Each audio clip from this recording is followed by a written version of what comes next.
everybody. Welcome to the Talking Disney Classics podcast. And this is a show where we like to talk about the Disney Canon films. And we have been having, since we finished going over and reviewing all of the films, we've been having content creators on to talk about their rankings and their experience watching the Disney Canon. It's a lot of fun. Really enjoyed it. And I'm film critic Rachel Wagner, and Stanford's here. Hi there. Yes, and we have a very special guest with us today. He has been on Rachel's Reviews a couple times talking about animation. He's been on the Criterion Project also with me and Conrado. That was very fun. And we have Cameron Ward on. He runs Cam's Eye View blog and the Renegade Animation podcast. So Cameron, thank you so much for coming on the podcast. Yeah, thank you, Cameron. Thank you. This is very exciting. I love talking about the 60 Disney Canon films. Good lordy. You just realize how many there are when you actually count how many there are. And then that's not counting the films that came out. And then it's like Disney's like, oh, we don't own those. Yeah, no. They're just on Disney Plus. Don't pay attention to that. Like The Wild. So since you haven't been on this particular show, why don't you introduce yourself a little bit to our audience? Tell us a little about you. So I run a site called Cam's Eye View. I review animated films and shows from around the world. I call this series The Other Side of Animation because as much as I love the US animation scene, there is so much more to the world of animation and a lot of cool stuff that doesn't quite get the attention that it deserves. And I like to shine a light on it. I do talk about the Disney, the DreamWorks, the Pixar, and what have you, but those are special occasion kind of stuff or when a new movie comes out. I also co-host the Renegade Animation podcast with my co-host Mike, and we just talk about the new things of animation on a weekly basis, and we also do seasonal anime impressions with two other co-hosts, Haley and Teresa.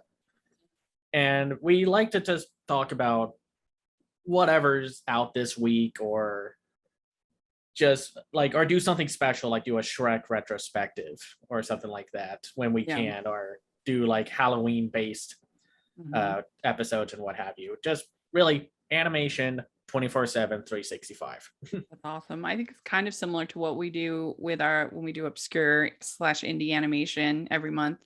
And we have a lot of fun with that kind of. I think we do that one more just for our own enjoyment. I know, right? It's my chance to introduce Stanford to all these cool movies. I will be happy to join at any time for those. So. We did Tower this month. Yeah, it was the first time I'd ever seen it. Oh, so good.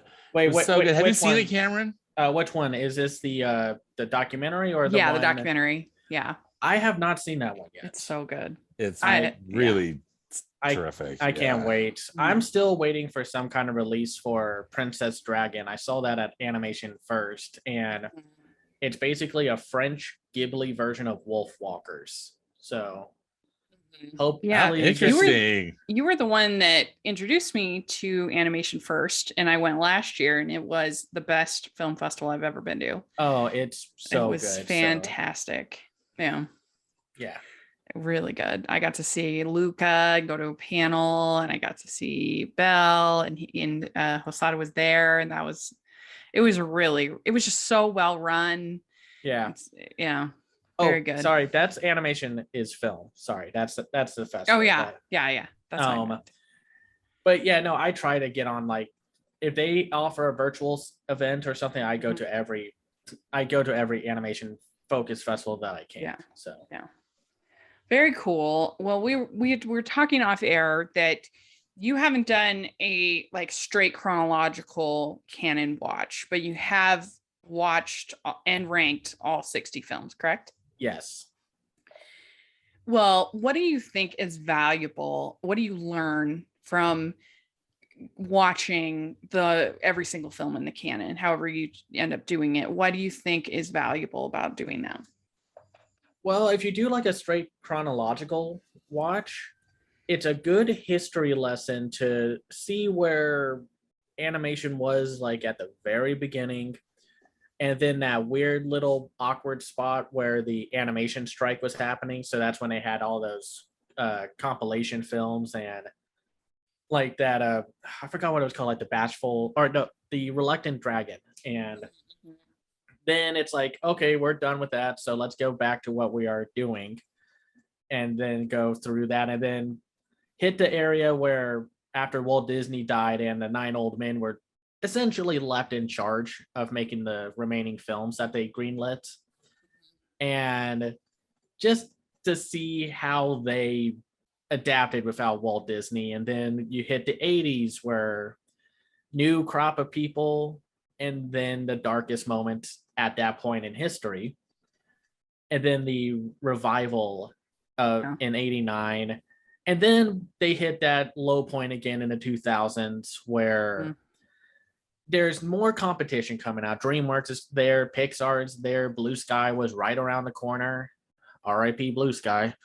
And Disney just didn't quite know what to do. And then they just stopped making animated films for a little bit. And then they came back.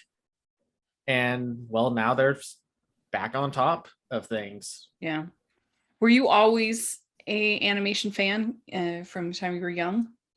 Yeah, like my parents definitely limited what my sister and I could watch. So we essentially had all of the Disney films on VHS tapes and we just watched them over and over and over again. And then we essentially just picked out a lot of our favorites during that time period of what we enjoyed the most. And then like my interest in animation sort of waned, like when Disney was in that mid 2000s identity crisis era. And then it came back once The Princess and the Frog was announced. And it's like, oh man, they're making a new animated film, something that I feel like I haven't seen them do in forever and such.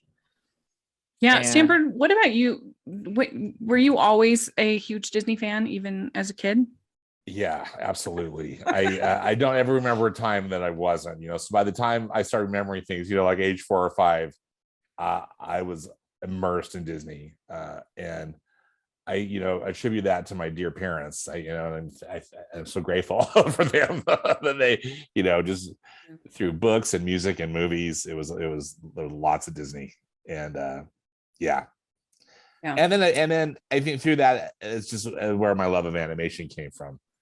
I was, of course, introduced mostly to Disney animation, but loved watching, I know this is going to, age me like I need any help, but Saturday morning cartoons were a big deal, at my house. And so just love that and just continued. But Disney's still my favorite.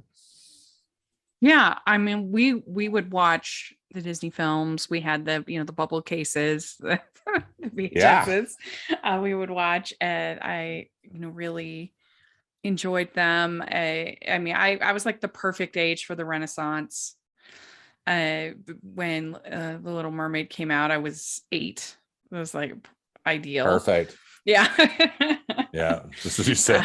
Yeah. No, I was around when The Lion King went in theaters, and I remember seeing it in theaters and just being like, whoa. Wow. And as a kid, it's like, because I wasn't old enough to see like Bond or any like major action films yet. So it was just like seeing that stampede chase was like the most intense and stressful thing as a kid. Oh, seriously. Yeah. It was just because you also had it in 95, you have the first Toy Story coming out. It was just like such an incredible, from 89 to 95, just such an incredible period for animation that will never be topped. And we'll talk about some of those and when we go over your ranking, but yeah, I remember kind of starting to lose a little bit of interest like right around Mulan. I think that was the last one that I really was attached to. And then I remember vividly, we'll talk about Emperor's New Groove, but I remember that came out when I was in college, and I was I was working as a teaching assistant for a political philosophy professor, and he had us do these sort of real life experiences where you take these sort of philosophies and apply them to real life situations. And one of those was working with the Lost Boys of Sudan. And so we got to help them get apartments and help them find jobs and just different things. Anyway, and there was this big party on campus, and they had The Emperor's New Groove playing at this party in the movie theater, and I was like, oh, this llama movie. This does not look good, but I went to see it, and I took the boys with me, and we all were dying laughing. We thought it was so funny. And so I always remember watching The Emperor's New Groove with the Lost Boys, who were just the best. They were so wonderful. Anyway, but yeah, and then like the next decade, it was more Pixar that I would have been more into than Disney. And until I was super disappointed in Princess and the Frog. And then Tangled came out and won me back over to Disney. I was a fan again. But anyway, yeah, so that was kind of my journey. But let's dive in. Let's talk about your top 10, and then we'll talk some about your bottom. And why don't you tell us your number 10 of the Disney canon? Mine at number 10 is Fantasia. Like, yes. As a kid, this is probably one of the films I watched the least amount of because, I was a kid. I was just like, oh my gosh, what is all this artistry and beautiful music? But instead I was just like, oh my gosh, I am so bored. Where is Mickey Mouse? I wanted him on screen. What is this horrifying imagery of the devil coming out of the mountain? Or whatever he is, he's the devil, essentially. Yeah. And then you watch it as you get older, and this always happens. It's just like you watch it and it's like, oh my goodness, the beautiful music, the animation. This was so experimental and ambitious for the time. And unfortunately, people weren't really like with it and such. So it didn't do well in theaters. And a lot of people like to say, oh, it's a classic. Yeah, it became one when it hit theaters over and over and over again before that stopped being a thing. Even though I think everyone, if they can, should see this movie on the biggest screen possible. Oh, I know, right?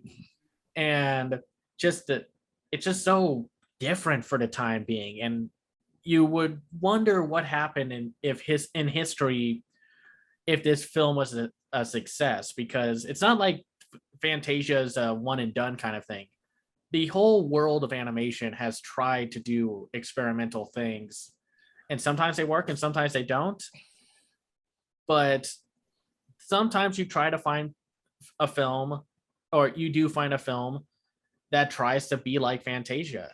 And it just shows how influential Fantasia was as this anthology film that's connected with orchestrated music and pretty much some of the best talent around at that time.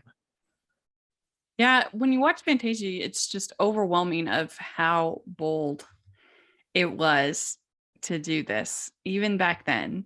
That and they were gonna have it be like the Fantasound, and they were expecting the theaters to completely renovate for this particular equipment and everything. And I think it would have been so easy for Walt to have just made a whole bunch of princess movies. Snow White's this is a success. I'm just going to pump out a bunch more like that. Like so often we see today where something will be successful and then we see 500 imitators. But that's not who he was. He was somebody who always wanted to keep moving forward. And so, could you pick more different movies to follow Snow White than Pinocchio and Fantasia? And then even Dumbo and the whole Gold Era each film is so different and unique and bold that I just really admire him for that. You forget how horrifying some of those early Disney films can be. It's like, how did I survive this as a kid? So scary.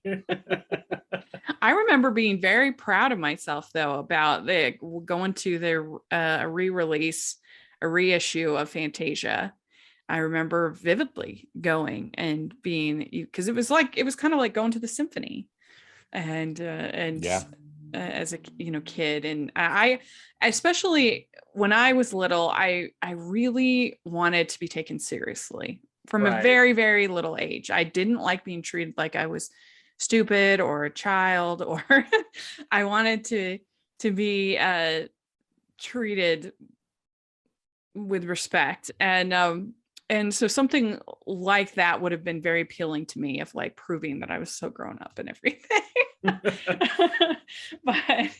but yeah, I mean, Stanford, do you remember watching some of those golden era films as a kid? Oh, absolutely. Yeah.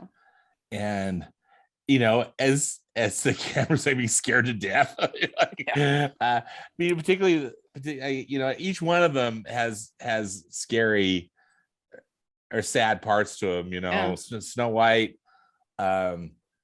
when she's The forest. running away, after when the huntsman sends her away.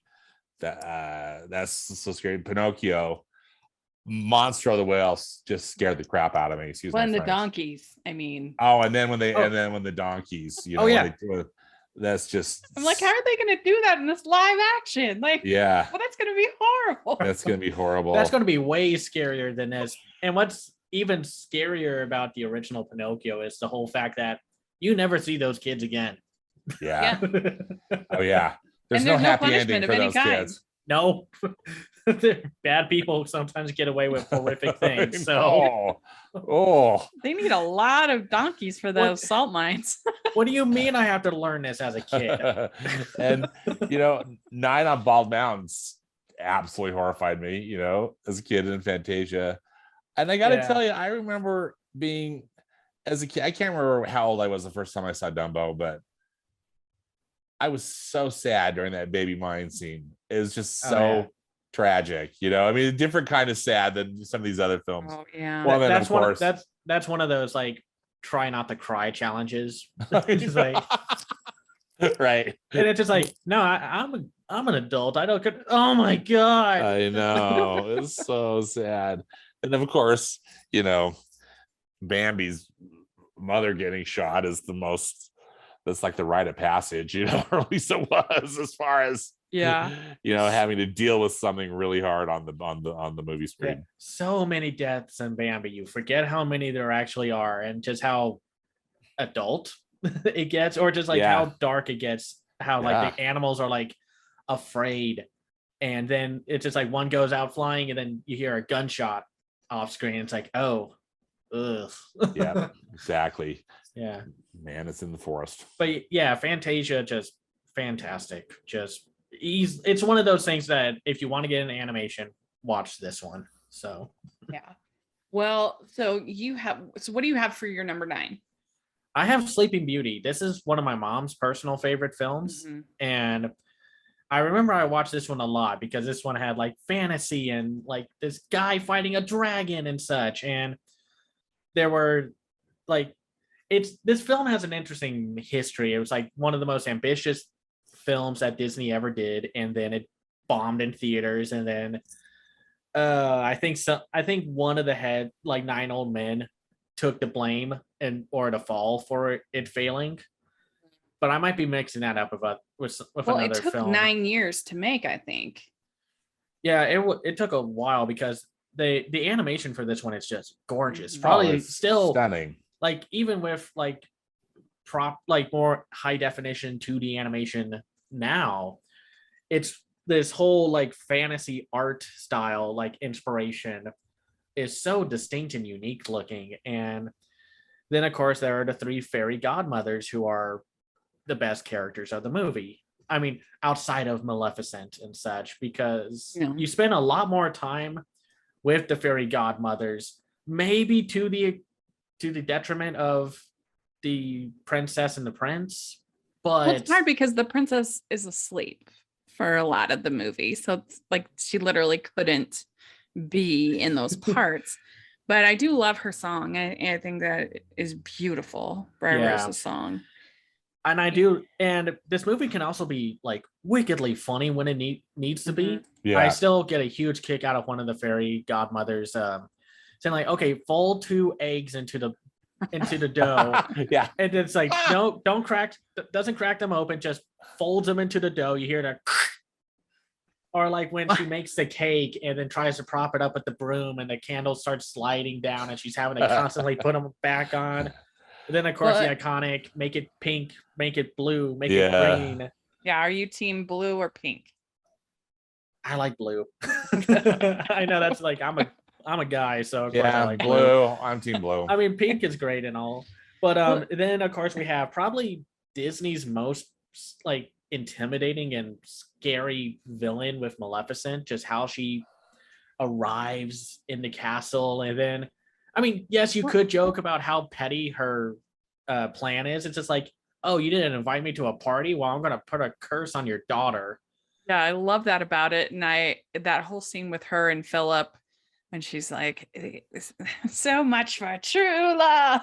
Oh, that's a great scene. Well, the dragon transformation. Oh, wow. And yeah, I forgot that she had little goblin henchmen and such. Yeah, and then, her minions are so cool, I think.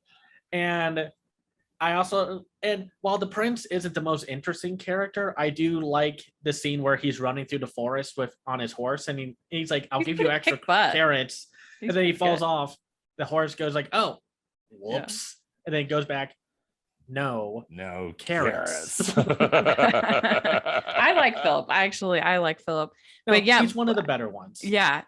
So Stanford and I both have this in our top 10. Yeah, I have it at 7. I have it at 7 too. It's just a fantastic film. I think the artistry just can't be beat. And just I saw it on the big screen at a Turner Classic Film Festival a few years back, and it was so fantastic. Just because I love it just watching it on TV, but just to be able to see just the spectacular art. I think it has like the finest backgrounds of any Disney film. I think like I had this thought in my head when I was rewatching it last night that if you took out the dialogue, the visual language of the movie is so clear and fluid. Yeah. You could tell exactly what's going on. What's happening. Like even with like the funny joke of like the henchman being like, oh yeah, we looked all over the place in every cradle. And then Maleficent just had that like, oh, my brain had an aneurysm for a moment. Just like, oh, they've been looking for kids. I do. This is from that era where Disney loved having drunk people in their movies. And the fish, the Scump song goes on a little long, I think. Well, they spent a lot of time on the side characters this time around. This is true. They did. Yeah. Like the Kings get a lot of time together, and and they're fun and such. But yeah, it just seems like that came at the cost of Philip and what's the Aurora? Is that her name? Yeah, Aurora. Yeah. Because there's not much to her, but still But I love this movie on like a visual and emotional level of just like it clicks with me so much. So what is your number 8? Number 8 is Lilo and Stitch. This was the last Disney film I watched in theaters for a really long time. This was like I watched it when it was new, and of course it had Chris Sanders, who would go on to direct stuff like How to Train Your Dragon. And this was like during a time when Disney was having a tiny bit of an identity crisis. They weren't quite sure what kind of movies they wanted to make. Because I think this was after Atlantis: The Lost Empire, and that bombed and just died like from critics and such. So here comes this smaller scale, more intimate, character-driven story. And it just really resonated with me. And of course, like the drama with Lilo and her sister and like the adults in their lives.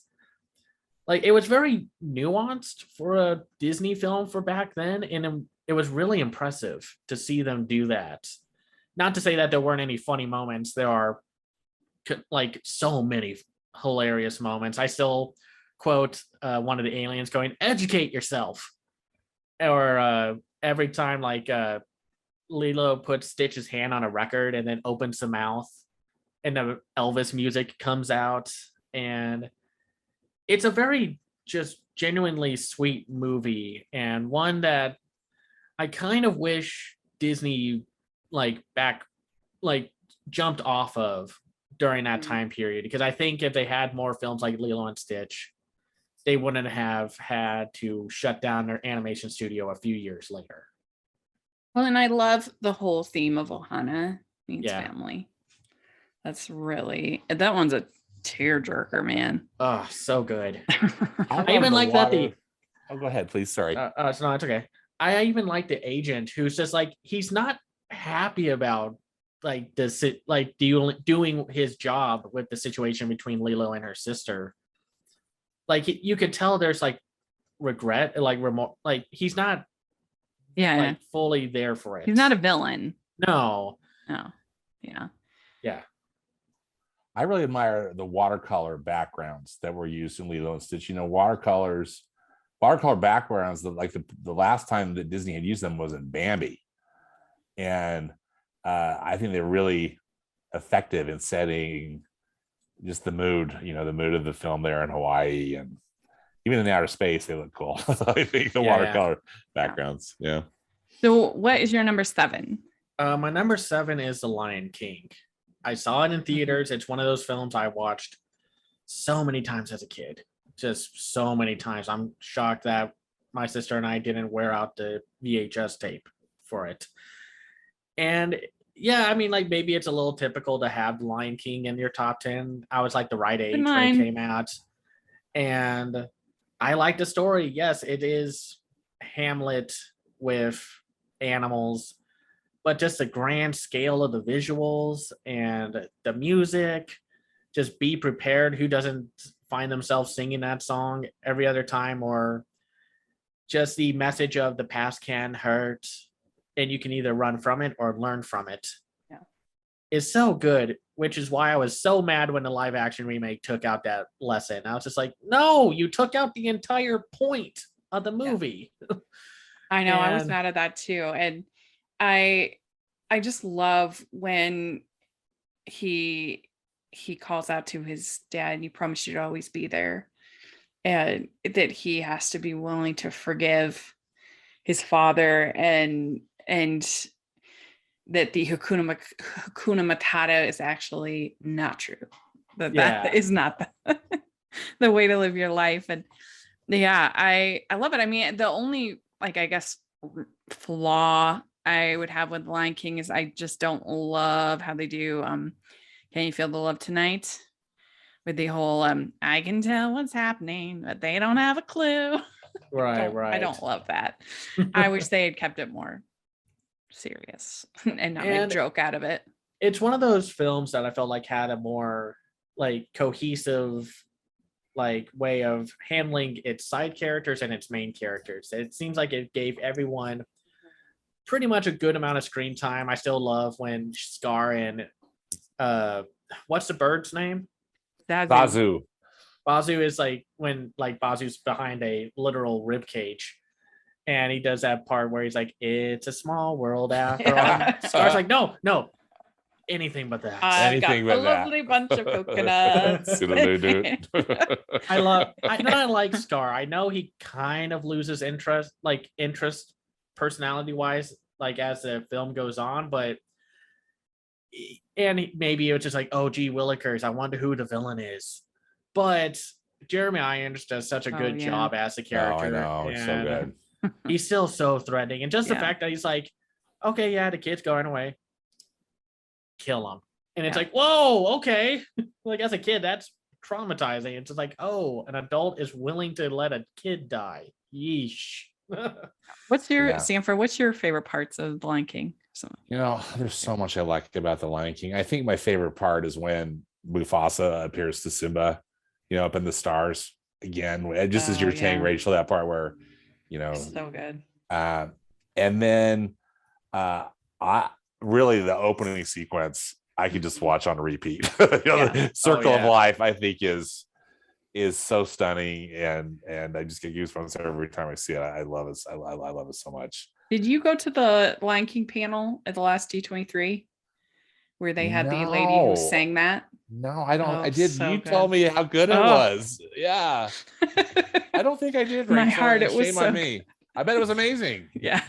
I bet it was. If any of you are listening, that is the cream of D23 is the concerts. The big hall I could honestly do without. It's the concert experiences. Like they had Little Mermaid, they had Tarzan this last time. They had, and those are unbelievable.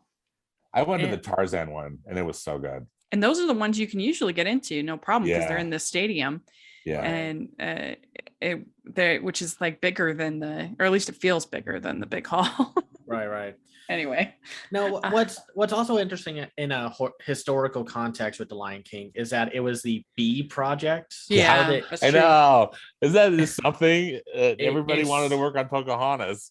I know, and it's like, if you don't do what I say, you're gonna go work on that Lion King movie, and then it's just like, oh, Lion King became the biggest animated film of all time. And Pocahontas, well, we'll talk about that later. Yeah, so. We'll be talking about Pocahontas later. Well, so Cameron, what is your number 6? Number 6 is another childhood favorite of mine because it's one I rewatched a ton. Aladdin, and from Ron Musker and John Clements. Did I get their names right? Or Musker and Clements? Anyway, those two. And I love this one because it did definitely feel like the one that was trying to get at a newer audience in a way that I don't think they ever prepared for, because of the whole Robin Williams as Genie, even with the rough history about how that worked out and such. But I love the colors. I loved the music. Like, there's just so many good songs. I mean, this was definitely during the time where Disney was just putting out banger after banger after banger of hit songs. And of course, I found myself singing a lot of the ones from Aladdin, or like Never Had a Friend Like Me. And then, of course, the Genie. It's hard to know what Aladdin would have been like without the Genie. And evidently they just like let him go. They were just like, here's the microphone, just go. And he just ad-libbed all of it. Like tons of it. Yeah, they just let them ad lib, and then they just animated the best parts. And there are some animation tests that you can find online that are just delightful to look at. And of course, Eric Goldberg was the animator behind him. Yeah. And Brilliant. He is just the king of really good character animation. And I liked Aladdin and Jasmine. I like their chemistry. And of course, Jafar is probably one of the sassiest villains I've seen. Like, I love when Prince Ali finally arrives, and then the Sultan is like, oh, look, Jafar, we got a new candidate for Princess Jasmine. And he's just like, delightful. Just like, great, good. Yeah. I do wish they had been able to give Jafar a song. He has the reprise, but I think that would have been fun. That was interesting because he was one of the few villains until that direct-to-video film came out who did not have a villain song. And I didn't really notice that until I rewatched it. And it was just interesting. It's a film that sometimes maybe shows its age in the 90s and such, but it still feels so timeless and entertaining. And of course, that's when everyone was just like, oh my gosh, Iago is hilarious as the villain's second hand and such. It's like, I'm molting. Like, and I just saw the musical on Broadway. What did you think, Rach? And it was really good. And I'm mixed on these Disney Broadway musicals. Right. Some of them I don't really like, but I think this one benefited from the fact that it had original leftover songs from from Ashman and Rice, and like they have "Proud of Your Boy," which is an Ashman song. So because a lot of times this the new songs that are like not that great. But anyway, it was fantastic. And where do you have this really high, right, Stanford? I do. I have it at number 6 too, just same as Cameron. Very nice. I have it at 16, but I do really enjoy it. Yeah, So I love it for all the reasons Cameron said. I love it. So what is your number 5? Number 5 is one that I don't know if it still has its like fan favorite or underrated label under it, but it's The Great Mouse Detective. I know a lot of people love to say that it was The Little Mermaid that got things started. And then there's that whole debate of like what got Disney revitalized. Was it The Little Mermaid? Was it Who Framed Roger Rabbit? I think it was The Great Mouse Detective because it just seemed like the Black Cauldron didn't work. So they went back to the drawing board and made this fun action adventure mystery film. I mean, granted, the mystery wasn't that deep.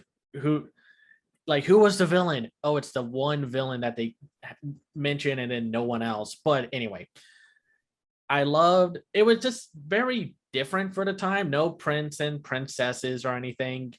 It opens up with one of the scarier ways to open up an animated film with kidnapping. Yeah.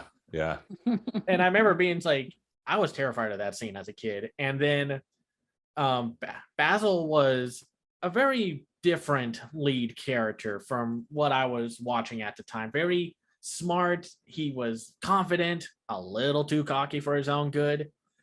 But I loved his dynamic between him and Professor Ratigan. And I love that scene where the lightning strikes and then Ratigan's picture frame changes to when he's smiling and such. And of course, the always great late Vincent Price as Ratigan. Just delightfully and just joyfully evil. And I love the fact that he has a villain song and that everyone has to learn it or else you get eaten by the cat. And then while they're trying to mourn for the fact that they just lost a ally in the fight, he walks back to his throne and then he pulls out the bell and then everyone starts singing again because he's just and then he just shoots the drunk. Oh yeah, he does. It's so it's an intense film, which I really like. Yeah. And then it's one of the first films to use CGI elements with the clock tower and such. And it was just a really cool adventure film and one that I wish Disney did more of back then, because it seems like they had their princess movies, their other films, and then every once in a while they would have an action adventure film like a Robin Hood or Peter Pan. Well, it's really funny because they did all those direct to DVD sequels when The Great Mouse Detective would have been actually appropriate for sequels. You could have the cases. It makes right. That was a weird time. They would choose the most this doesn't need a sequel to make a sequel to. And then it's Alice in Wonderland. Why did we get a midquel to Fox and the Hound, but we can't get another adventure for Basil? Oh, and I just roll my eyes. I feel about the cheapquels. I just hate them so much. But don't you agree that it would actually make sense? Yeah. Exactly. Even this really cool anime series that I love called Sherlock Hound, which was early on directed by Miyazaki. Had that issue of just it was always Moriarty. And it's just there are other villains in Sherlock's villain catalog. So it was really amazing that The Great Mouse Detective didn't get a sequel. We almost got a sequel to the Aristocats before we would ever get a Great Mouse Detective 2. I just shudder. Well, what is your number 4? Number 4 is one we've already kind of mentioned offhandedly with The Emperor's New Groove. Probably one of the most unique Disney films ever. It was the first time they did a big grand scale comedy. Granted, that big grand scale comedy came from the fact that they were stuck in production hell, but the fact that this was the end result and it still came out to be one of the funniest movies of all time and probably one of the most rewatchable Disney films of all time is amazing. It is so funny. Probably has the best consistent joke, rapid fire of jokes out of any of Disney's animation catalog. Yeah, it has my single favorite joke in all of Disney films when when they pull the wrong lever. Pull the lever, Pull Crunk. the lever. Why do we even have that? Why? And well, it has I some of the love most. it. I do too. I love it. It has some of the most memorable jokes and characters with like Kronk Kronk. with his shoulder angel and devil. And the Yeah, devil's just like, really good. look at that over there. Don't listen to him. He's trying to lead you towards a path of righteousness. Well, I'm and here that to- whole scene when they're at the diner Oh, and people going in and out, in and out, in and out, and he's trying to get everyone's order and He's everything. the short order cook. Yeah, that is so good. That is just comedy. and it has such a good cast for something like this. Oh, With I know, right? with David Spade in his best role, like in Mhm. anything. John Yeah. Goodman, Eartha Kitt, Patrick Warburton steals every scene he's in. Yeah. And Wendy Malick is there also as John Goodman Yeah. character's wife. I love But her. She's so good. Yeah. I still find myself referencing and saying the shoulder devil and angels bit where it's like, don't listen to him. He's leading you down a path of righteousness. I'm going to lead you down a path that rocks. And then it's like, look at him. He's wearing a dress. It's a toga. Yeah, but watch, I can do this. And he does a handstand. And Kronk's just like, I don't know what this does. No. He has a point. Like, Yeah. I wish Disney did more of this during the 2000s. Like, just experiment a little more or go, like, I think the problem was a lot of those films during that time had a commitment problem. They still had to be Disney films, but they wanted to have like the big grand scale, like slightly for older teens or something adult, like adventure film with like Atlantis. And then there's the more personal, intimate story of Treasure Planet, but then like the jokes just kind of sully it for me. Yeah, same with Hunchback. Yeah, no, I mean, like, I like those movies fine. It's Mhm. just like, I think like out of their 2000s era, I think The Emperor's New Groove and Lilo and Stitch are their best movies. Well, what is your number 3? Number 3 is their 2010 film Tangled. Oh. This was one where I was like, when I got Disney Plus, I didn't see a lot of the earlier 2010 Disney films at this point in time. So I was like, you know what? I'm going to go through them chronologically. I saw, what was it? Princess and the Frog. It's time to watch Tangled. And this one also had like an interesting development history with Glenn Keane was originally supposed to direct it. Then he had to drop out because of health issues. I think it was a heart attack or something. And then, but he was also like very adamant about making this CGI film to be as like cartoony as it can be. And of course, at the time, the animators were like, we can't put 2D elements on CGI models. And he just kind of stared at them with like death in his eyes, saying like, oh, I'll show you that you can. And that's what always kind of happens with animation innovation. If they don't have the tool, Disney has enough money to make a new tool so they can do it. And it was like the first time we saw Disney actually do well with CGI, because their CGI films, maybe outside of Bolt, were not great, or they had good moments, but overall execution was poor. This was the first time we saw Disney do a full-on CGI princess film, but one with a more modern flair to it, just in the dialogue, the character dynamics. Rapunzel is still probably one of my favorite Disney princesses, or just characters in general. Like, I love when she finally escapes the castle, and she has that like back and forth of like an existential crisis. It's just like, oh my God, maybe I should go up there. I am never going back there. I'm a terrible daughter. Yeah. I'm a terrible daughter. Woo! Best day ever. Yeah. This is the worst Yeah. day ever. I can't believe I did this. I also have Tangled at 3, so we're the same. And as I said, I was personally very disappointed with Princess and the Frog, and so Mhm. I was kind of cynical because the ad campaign wasn't great for this, as I recall. Uh-huh.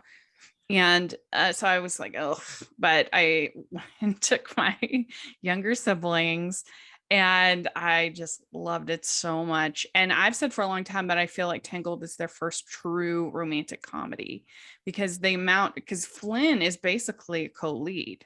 Right. And aside from Aladdin, that's the only other one where you really have that true kind of equal dynamic because Aladdin's the lead character. Yeah. But the banter, it feels like a romantic comedy, the banter between them two. And I love romantic comedies. So that's going to be a big win.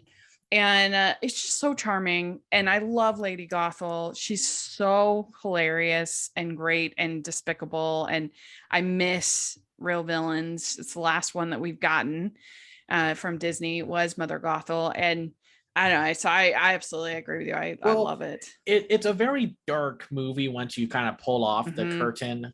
And it's just like how like abandonment, abuse, and a lot of gaslighting. Good lordy, there's a lot of gaslighting in this. And then it's all about just like not judging people on their cover, like face value.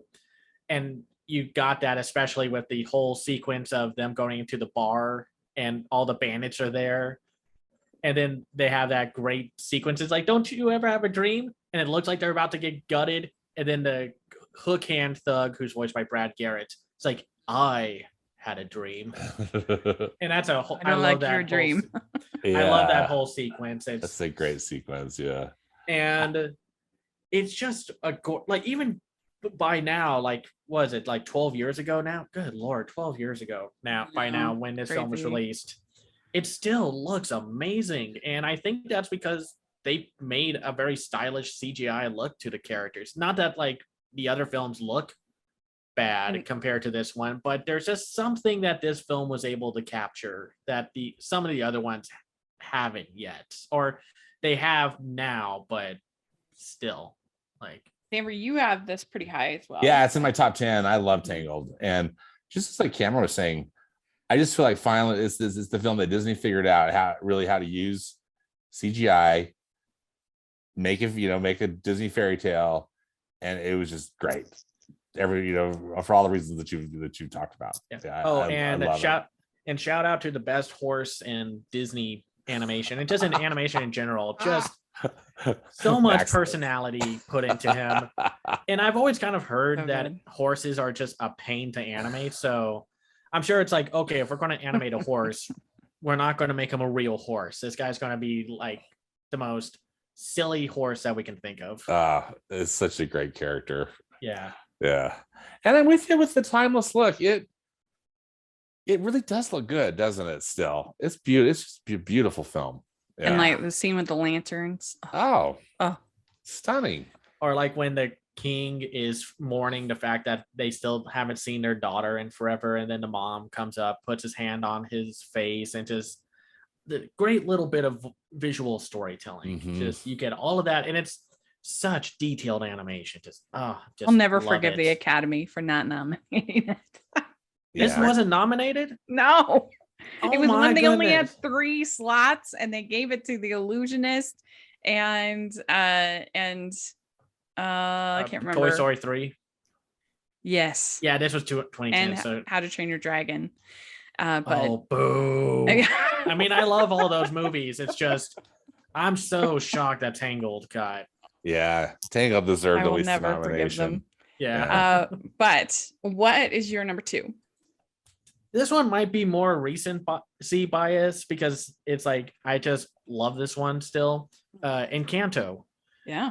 I feel like that SpongeBob meme that gets passed around because of like Turning Red and Encanto, because it's just like, yeah, I love Disney movies and animated films that talk about generational familial trauma. And I mean, that's why I kind of like it actually, because it is like this typical Disney musical kind of film, but it's extremely more adult than you would think it is at first. Just how there's not a real traditional villain, and they could have easily made like Bruno the villain, or the good-looking guy that was trying to get set up with one of the almost sisters. Make the Abuela the villain. Yeah, and it's they just go like pretty dark with her.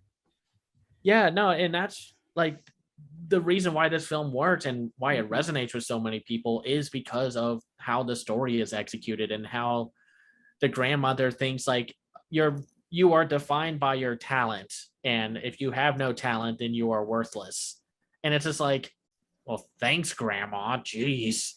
And of course, the music by Lin-Manuel Miranda is great and has so many good lines. Of course, everyone loves "We Don't Talk About Bruno." And then, of course, Surface Pressure has that great line of like, you ever think Hercules is like, yo, I don't want to fight Cerberus? And just all like the different body types and the fact that the whole family gets like a bit more screen time than other animated films in general. Like that's always kind of a thing. It's always like it's the mom and the daughter, or the father and the son, or the mom and the son, or the brother, sister, or two brothers, and everyone else gets sidelined. But everyone has a role to play within the film, and it's also just nice to see like more positive relationships, like ones that aren't toxic or just toxic for the sake of laughs and such.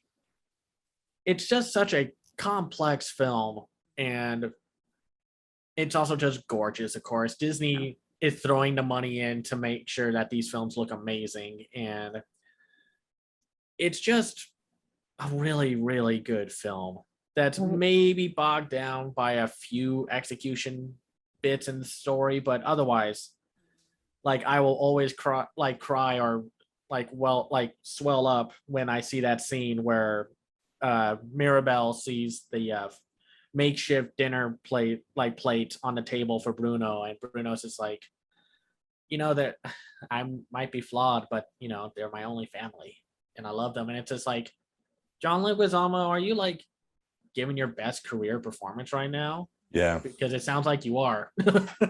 And I love him, but it's just like, and Dolores, she knows about Bruno the whole time. I think that's the one that can hear, right? Yeah. Dolores. Yeah. Anyway, and her just, you can like, once you know that he's behind there, you watch that character and you can see her kind of looking, and she knows the whole time. But yeah, this is kind of fun because this is one that Stanford and I saw together. Yeah, we got to see it together. Oh, awesome. Which was great. Yeah. It was so good. And I always be proud of myself that I called. Rachel We called don't talk about Bruno. I'm a witness. We're exiting the theater. I was like, that song is so good. It's got such a good hook. It's a beat. And yep.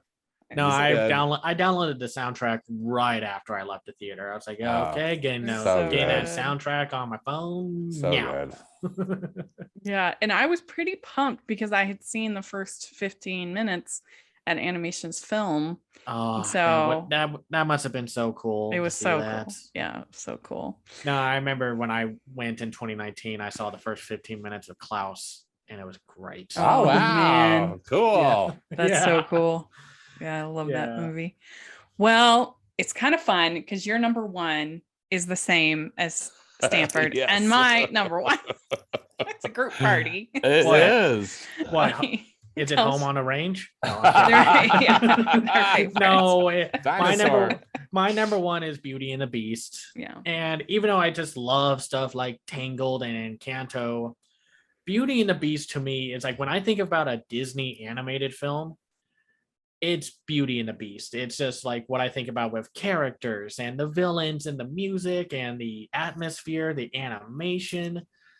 It just has so many moments that you love as a kid, but you love as an adult when you just notice them, just the tone and just how complex the story is.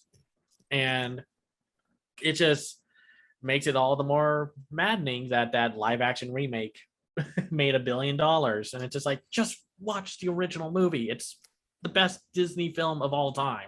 Yep. Yeah, agreed. And then of course it's like the music is just all just hits, and the dynamic of just like how humans are the actual monsters, and how the film really doesn't have a very positive viewpoint on the townsfolk and such. Like the film is just like, yeah, these town folks kind of suck. But she's also kind of snotty to them.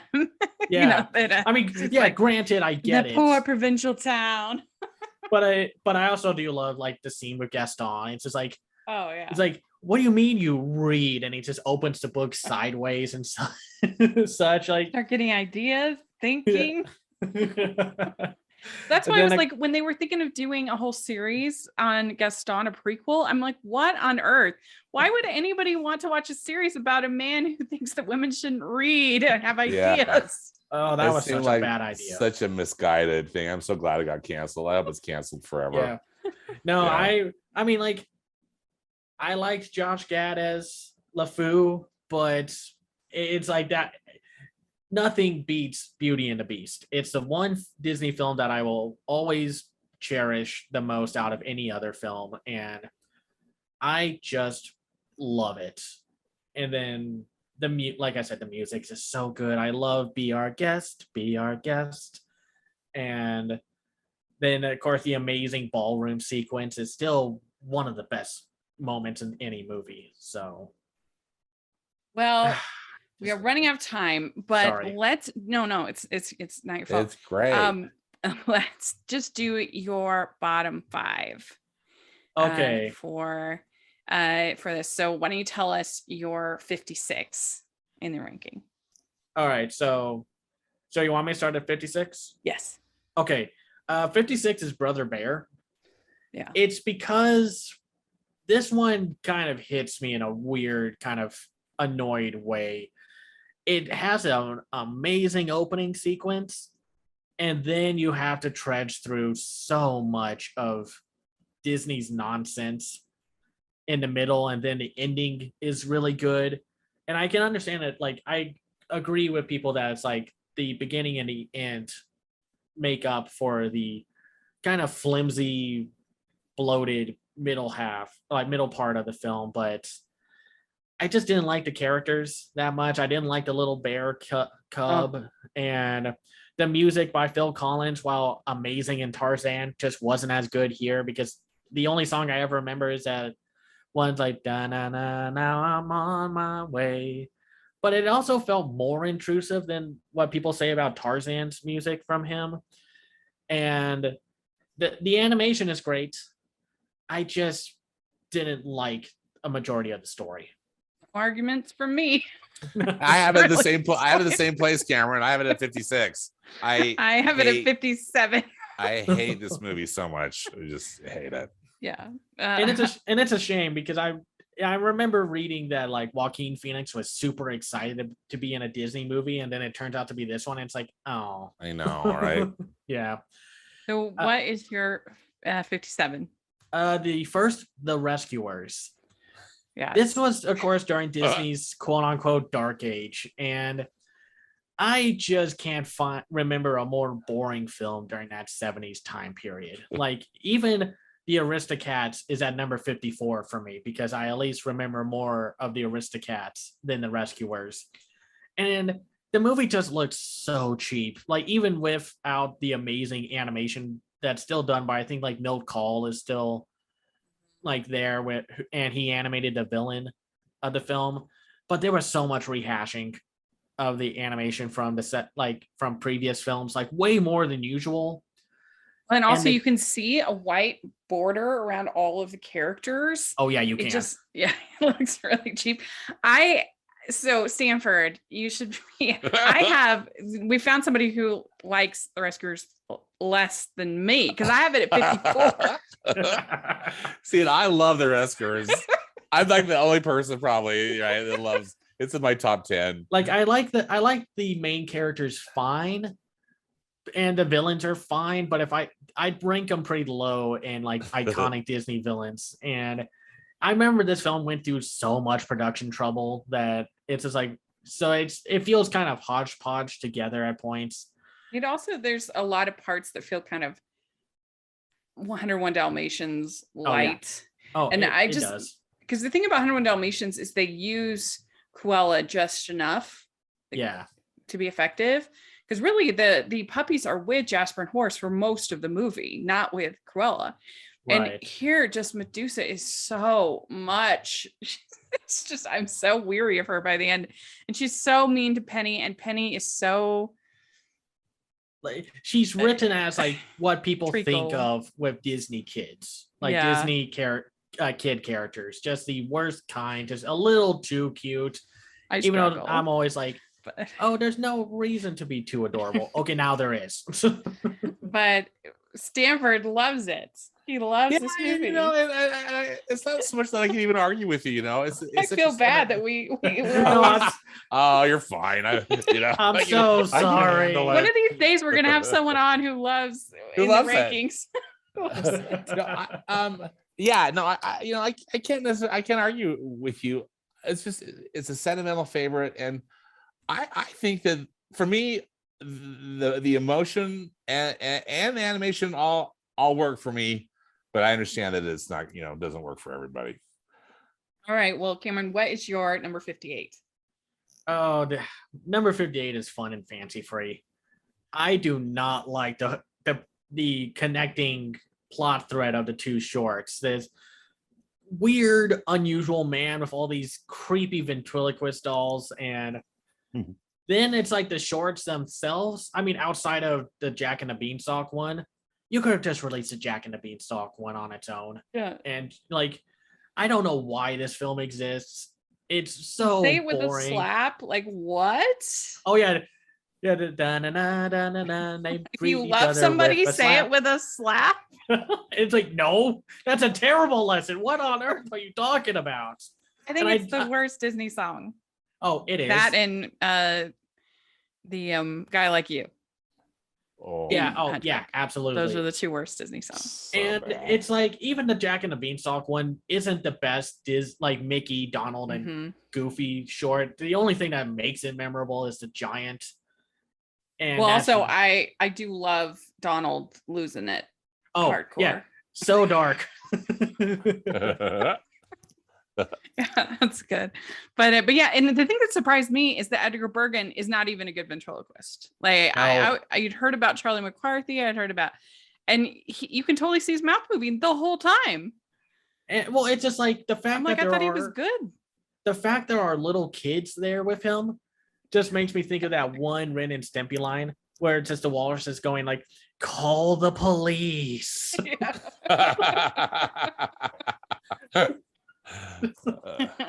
Oh gosh. Well, what do you have at 59?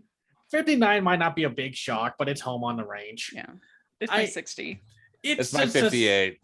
It's just a sad movie in a lot of ways. Horrible. Just the last one, and then you see those videos of just like the Disney animators leaving, just like being extremely sad that this was the last thing that they were working on until a few years later. And I get that they were trying to be like the old Disney films of back in the day, but outside of like having a few people who are now just kind of like yikes outside of the film, like Roseanne and such, it's not a very interesting movie. And like Cuba Gooding Jr. is so annoying as the horse in this one. Yeah. And like the one part I did kind of like was when Patrick Warburton had a small cameo and such. And then I was just like, Patrick Warburton, yeah, no, where are you going?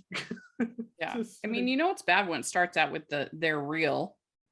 Yeah. Oh line. gosh, that line. It's like it was them trying to be like, okay, this is our last film. Let's try something. And it's like the animation is good. It's just not a well-told story. Or it's like, it's not the kind of film that Disney needed to get out of that rut, because this was right after Brother Bear, and that film just did not do well in theaters. And this one did not do well either. This was around the same time when like Spirited Away came out. So it was like, oh, yeah, I don't want to see this Disney film anymore. I want to see like what Spirited Away is. But Well, I also isn't like, this the same, right around the same time as like Wall-E and Up and things like that? yeah, this was a few years before Wall-E and Up. 2004. Wasn't that right Yeah. around? That was Incredibles, right? Yeah, that was 2004? around that was when Incredibles came out. That's when like Shrek 2 came out, and Far better.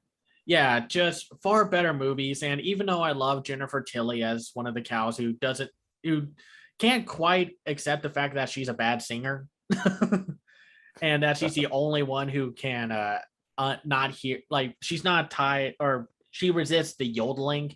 Yeah, she doesn't fall prey to the yodeling. And I mean, I do love that joke of like one of the henchmen to the villain has just been, his head has just been blocking that one piece of the map the whole time because it's the same shape as his head. And it's like, you've been telling me that your head has been blocking that one piece of land this entire time. Yeah. I mean, that year, 2004, the Barbie Princess and the Pauper came out. It's way better. When a Barbie movie is better than a full-fledged Disney movie, then that you know you messed up. Exactly. It's the best Barbie movie, but it's actually, it's way better. But but anyway, yeah, it's really bad. So what is your bottom, your 60? Well, this one like represents like everything that Disney was just doing so badly at the time. My number 60 is Chicken Little. I just do not like this movie at all. It was like, first of all, it ruined the career of Mark Dindal, who directed The Emperor's New Groove. Yeah. This feels like everything that was wrong with Disney at the time. They wanted to be like Shrek and DreamWorks, so they put in a bunch of pop culture references. This movie was studio noted to death, and it shows on screen at all times. The characters are annoying. There are very few jokes that actually work. I think the funniest consistent gag is the turkey mayor. But even then, there's like a much better movie that could have been made with this. And apparently like the earlier drafts of the film were a little more interesting, but then the higher ups were just like, no, you got to make it like Shrek because Shrek makes money right now. And it's also just way too mean. Like, it doesn't do the mean-spirited nature of a story at all well. And then it's like, oh yeah, the bully got lobotomized. And it's like, oh my God. Well, and Buck is so mean. He's the worst. I have it at 58, so I'm right. Yeah, I have it at 57, so I think we're all kind of. It's just, for me, it's like this represents everything that was so bad about Disney during that time period. It's like, it makes me more mad than anything like Pocahontas, The Aristocats, Sword in the Stone, Saludos Amigos. I at least find things about those movies I like. I can't think of a thing that I like about Chicken Little. And I know I just said about the mayor turkey and such, but still. The only thing that I like, I do like the Bare Naked Lady song. Oh yeah. That's pretty good. Little slip. Yeah. And I think the design of Chicken Little is cute. But no, I agree. But that's about it. That's all I got. Well, and the story is a mess. And it's such an ugly movie. It does not look good. Like, oh my gosh. It looks unfinished and like, you know, those animation passes where it's like everything's unrendered, so they're just like, okay, this is how it's going to look. Okay, now we render in the visual effects and what have you. This is what it looks like. I can't imagine what this looked like on the big screen back then. It didn't look good. I can attest. I mean, I know like CGI was still kind of growing at that time, but this was 2005. This was about you saw it in the theater, Stanford. Were you just horrified? Well, I was pretty horrified. I mean, but also I guess I wasn't expecting much because there was so much going on. I mean, clearly the movies leading up to it, as we just discussed, you know, Brother Bear and Home on the Range. Yeah. And then the war that was going on between Pixar and Disney, you know. Yeah, well, even though Disney was distributing the Pixar films, I think there was a lot of unhappiness with Michael Eisner and Steve Jobs. Anyway. Yeah, no, this was during the time when Pixar was about to separate from Disney, and then Disney's just like doing what they are now mostly known for, buying everything. Yeah, yeah. Because back then, the only thing that was making money were Pixar films distributed by Disney, and maybe the Pirates of the Caribbean films also were around that same time. So it's just like, well, fine, we don't need you, Pixar. We're going to make Chicken Little. Oops. Yeah. So it was rough. And I think as one of those two, you know how you have one of those experiences where you really want to like it, Right. but you just can't. No, you can't. I try so hard so many times to watch this movie and be like, oh, maybe I'll like it. And no. Oh no. It just gets worse, you And know. I'm just like, I could be watching Turning Red right now, and I think I'll do that. Bye. Yeah. Ugh. Well, Cameron, thank you so much for Hello, coming and Cameron, talking with thank us. you. This was Oh, a this was blast. fun. Thank you This for was- having me. This was such a great time. It was really, really fun. Well, why don't you tell our audience how they can follow you and your content? You can follow me on Twitter at Cam's Eye View. My website again is camseyeview.biz, and that's where I do my written reviews and such.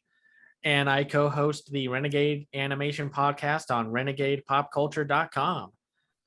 And that's where you can find me. And Stanford, where can people find you? On Twitter, I'm at Stanford Clark. I have a movie podcast and blog, which you can find at moviespastandpresent.com. And follow me on Instagram. I'm at moviespap, as in past and present. And you can find us, the podcast, at Disney Talking on Twitter. And you can find me at Rachel's Reviews, all of our social media, iTunes, YouTube, and on Rotten Tomatoes. So check that out. And also make sure that you are following the Hallmarkies podcast. Got a lot of fun stuff over there. And if you are listening on iTunes, please leave your ratings and reviews. That helps us so much. And on Cameron's podcast as well. And if you are listening on YouTube, please give the video a thumbs up and subscribe to the channel. And we so appreciate your comments on these videos. We always get some really good ones. So thank you so much for that. We also have the Patreon group, which is so much fun, and the merch store. And you can get hashtag Animation Junkie shirts at the merch store. So you don't want to miss out on that. And thanks so much, Cameron, again. And yeah, we'll talk to y'all later. Bye, everyone. Bye.